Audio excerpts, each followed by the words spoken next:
Hello, welcome to part 2 of day 5 of the Advent of Code 2021. And if you saw part 1, you will not be shocked to see that part 2 is simply asking us to also include diagonal lines. Part 1 simply excluded them. Notice that diagonal lines in this case are always 45 degrees, which means that we do not have to worry about points that are not in an integral position. Every line always goes with points that are exactly on the precise diagonal on the pixel grid compared to the adjacent ones. So for example, 1133 goes from 1122 to 33. It's relatively simple. Let's see how the helper that we already have in our code works in this case. So let's just try to run it directly. So here, outside the main, there are many ways to test. I simply invoke it. So I say for x, y in enumerate cells that go, let's say for example this one, because we already have the points, but I mean it's trivial. 1133, 1133. I simply print x and y. So I run this code, and surprise, surprise, you see that if I run on these 2 points, instead of getting just the 3 coordinates that are the 3 pair of coordinates which are in the segment, also here with an extra comma, I get a lot more points. Why? Let's look at the points first of all. We have 9 points. Essentially, it's giving us all the coordinates that are somehow a combination of these two. Why? Because this enumerate cell function is not really giving us all the points. Also, enumerate cells is a bit ugly as a name. Maybe enumerate points is better, but okay. This is not giving us only the points in the line, but actually all the points in a rectangle, because these 2 for cycles are completely independent, which means this is iterating over all the possible values on x and y which are inside the segment, and essentially is giving us the list of the points that are in a rectangle that has this segment, of which you have the coordinates, as the diagonal. This works for horizontal and vertical segments because the rectangle has one side that is simply of length 1. So the rectangle just happens to be equivalent to the points in the segment. But when we have a diagonal segment, this is not true anymore. We are getting a lot of more points. How do we fix it? Well, there are a lot of ways. One way would be to just put an if, and we say, okay, if x1 is equal to x2 or y1 is equal to y2, then do this, otherwise we implement another logic. But we can do much better. Let's start by refactoring this a bit. I think the biggest problem here is that we have 2 for cycles. What we actually want to do is a single for cycle, because we have just a list of points. We do not want to have a rectangle. So let's move first the list of points outside on the 2 coordinates. So I have a list called x vals, essentially the list of values that are in x, and I convert it directly to a list so I can easily work on it. Sorry. And then I do the same for y. So I call it y vals, and I say that y vals is equal to the list that contains this range. So I simply put the x and y values that previously had in the for cycle in a separate variable.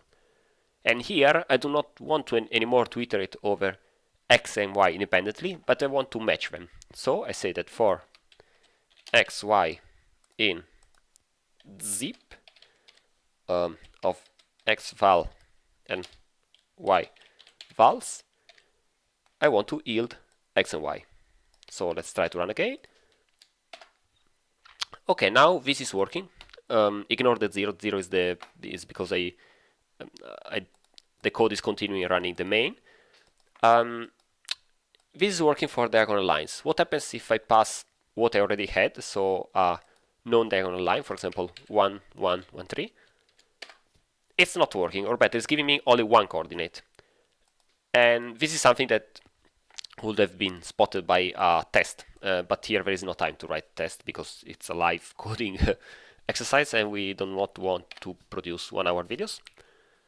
So we are just enumerating the cells, and if the segment is diagonal, then this x vals and y vals we can actually print to make it clear what's happening.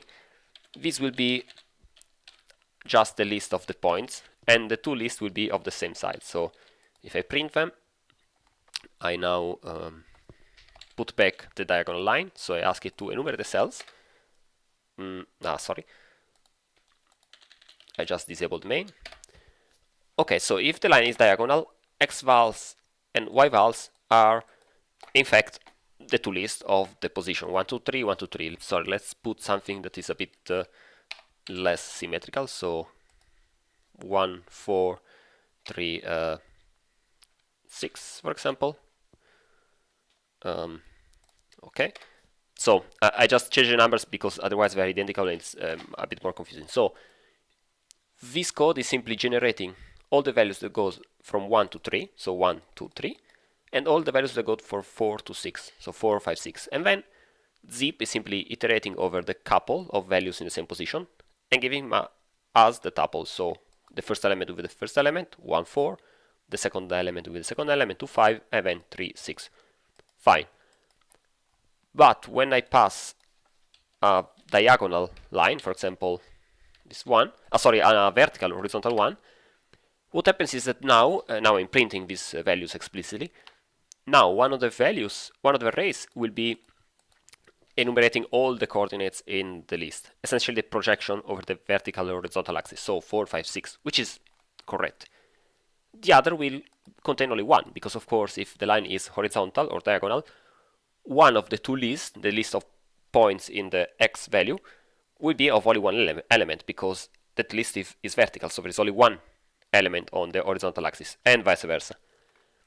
So what we want to do is we want to ask Python to simply transform this list of ones into a list of 1 repeated multiple times, because the zip operation, which simply matches value, when it receives these two lists, it will match 1 with 4, which is happening, and then nothing, will just stop, because the two lists are for different sizes, and this will work only as long as the two lists have some value in both. So if they're of different sizes, it stops at the shortest one.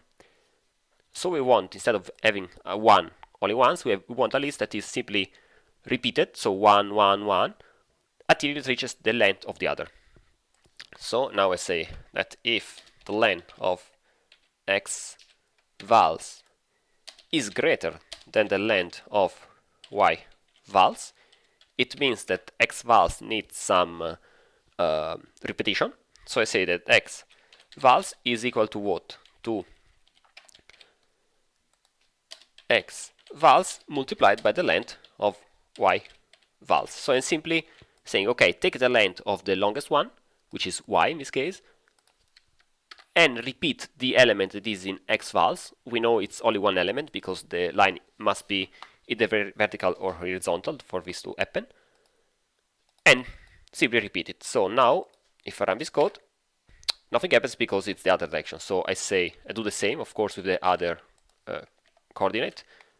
I say that if the length of x vals is lower than the length of y vals, then I do the same operation with the other vector. So I run this code again. What is happening here? And we're saying that if the length of x vals, wrong condition. Of course, we want to expand x vals only if it's shorter. We don't want to expand the longest one. So now it's working.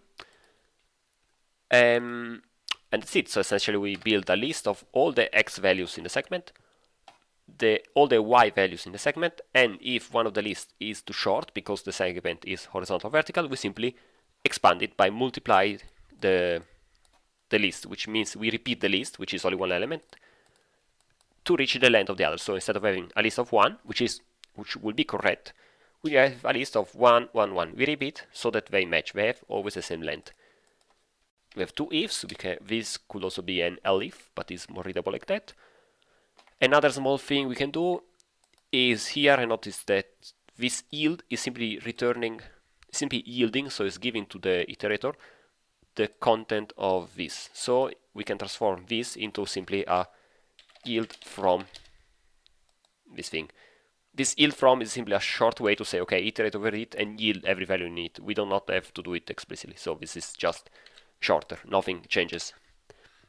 Okay, so we saw that this is working.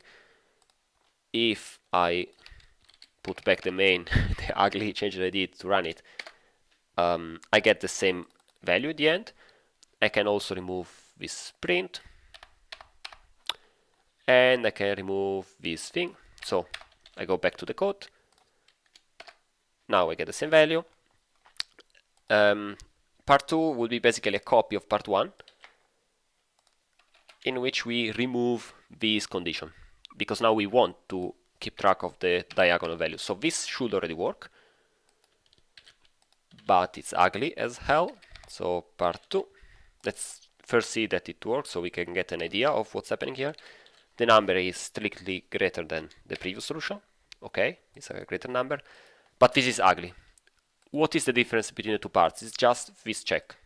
So let's instead move this logic to an helper. I call it count crosses. Naming is ugly, but this is live coding for you, so I don't want to spend too much time thinking about it. These count crosses will get the amount of crossing, but we'll have an extra parameter, which is only diagonal. So, sorry, ignore diagonals, which is a boolean. Then part 1 will simply invoke this count crosses.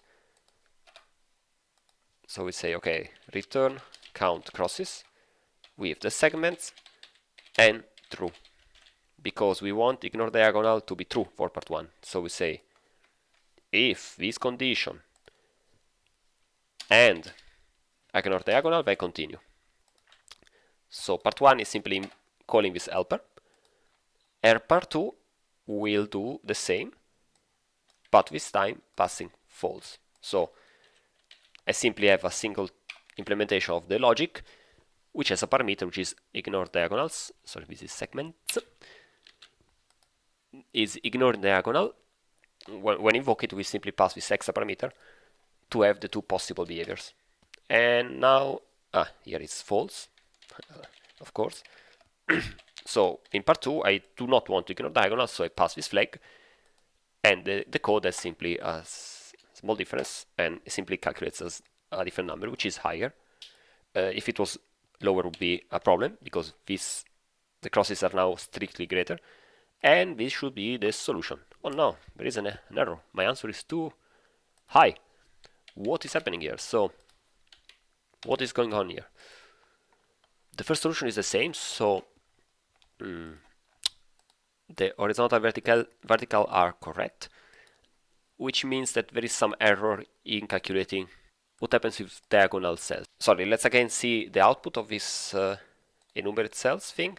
So we'll just print the list. So print list of enumerated cells of, let's take an example, 5, 8, 5, let's say 10, 13. This is 45 degrees. I just invoke something that doesn't exist to give an error and don't continue the problem. 5, 6, 7, 8, 9, 10, 8, 9, 10, 11, 12, 13. Okay, let's see what happens, for example, if I swap them. This is what you usually put in a test, automated test condition. 5 to 10, 8 to 13. This seems to be very correct. 9, 7, 7, 9. Let's try this. So 9, 7, 9, 7, 8, 9 seems also correct. No?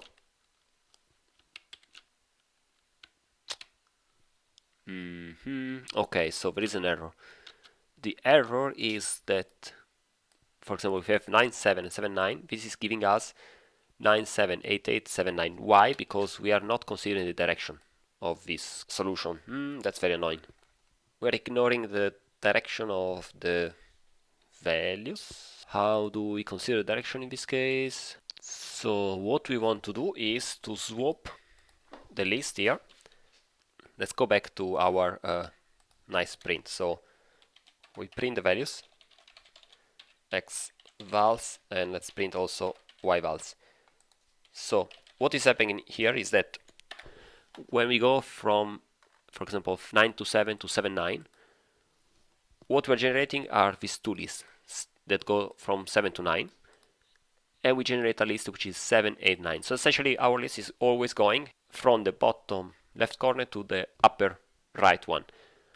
But this is not always the case, because the list, the line is 45 degrees, but can be also going downward. So essentially moving on the right, increasing x, we reduce y, and this is not happening. Why? Because at the first part we, what is it here, we take the minimum and the maximum. So essentially we swap the values and we do not consider the direction of the diagonal, but we simply create a sort of fade diagonals. What I do is that later I have to essentially reverse one of the two lists. So I say that if x1 is greater than x2, I want to say that x range is equal to reverse x. So x vals is reversed, and the same goes with y. So let's say that y1 is greater than y2, then y vals is greater than y vals. Okay, and this is the solution, I hope. And run the program again. 20271. Okay. And that's it. It took quite some time,